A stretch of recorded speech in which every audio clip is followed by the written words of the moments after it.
High guys, welcome back to my channel Papiya কি দুনিয়া। সবাইকে স্বাগত। তো আজ আবার তোমাদের সামনে কিছু লোকের পর্দা ফাঁস করতে আসলাম।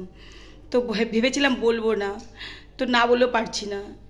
জামাই মেয়ে গেছে বেড়াতে, আর পিঙ্কিদি তুমি এটা কি করছো?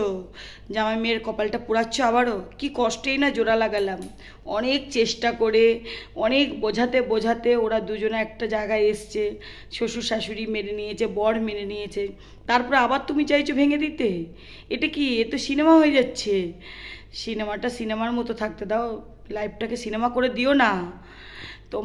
তুমি নিজেও বুঝতে পারছো না, মেয়ের কপালটা আবার পুড়ে যাবে, আর অন্য লোকেরা এন্ট্রি নেবে, তখন খুব ভালো লাগবে। তো এই যে লোকের ভয়েস কল পাঠাচ্ছ, কখন ডিভোর্স করাবে, কি করাবে, এই সমস্ত ভয়েস কলগুলো পাঠাচ্ছ কেন? এইসব করে কি লাভ? হ্যাঁ, আর যাদের সাথে পাঠাচ্ছ তারা তো সব দেখিয়ে দিচ্ছে।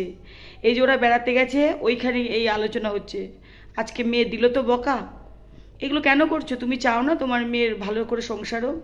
নিজের মেয়ের সর্বনাশ নিজেই করে ফেলছো। এই তো দেখলাম সেদিনকে ওদের আগাতে আসলে খুব ভালো লাগলো, ব্যাগে এই জিনিসপত্র নিয়ে আসলে দেখালে ভিডিওতে, তাহলে আবার কেন এমন করছো? তোমার কি মাথায় কাজ করে না? নিজের সন্তানের কেউ ক্ষতি চায় না। তুমি মা হয়ে সন্তানের ক্ষতি চাইছো, আর আমরা ওর সাথে আমাদের রক্তের সম্পর্ক নিয়ে আমরা ওকে আষ্টে পিষ্টে বেঁধে রাখার চেষ্টা করছি, আর তুমি মা হয়ে শেষ করে দিচ্ছ। কেন এটা করছো? এটা করে কি লাভ হবে? আর তুমিও তো সংসার করো। তুমি চাও না যে আমার মেয়েটাও আরও 5টা মেয়ের মতন সংসার করুক? যদি তুমি এরকমই চাও আর 5টা মেয়ের মতন সংসার করুক, তাহলে তুমি এরকম ক্ষতি করছো কেন? এই যে আজ রিমি বললো তোমাকে আর সম্পর্ক রাখবে না, ভাল লাগলো?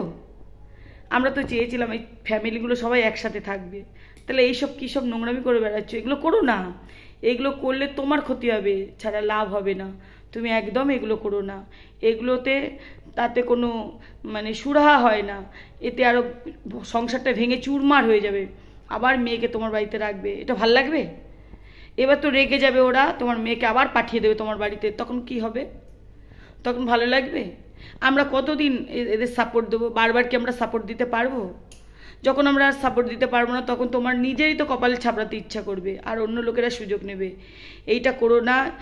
জামাই মেয়েকে আপন ভাবো, নিজের করে নাও, নিজের সন্তান মনে করো জামাইকে। মেয়েকে নিজের সন্তান ভেবে বুকে টেনে নাও, অন্যের কোনো আলোচনাই করতে যেও না। আর কিছু বললাম না। ফোনটা ঢুকছে রিমির, তো ফোনটা ধরবো। যদি তোমাদের ভিডিওটা ভালো লাগে লাইক কমেন্ট শেয়ার করো। টাটা।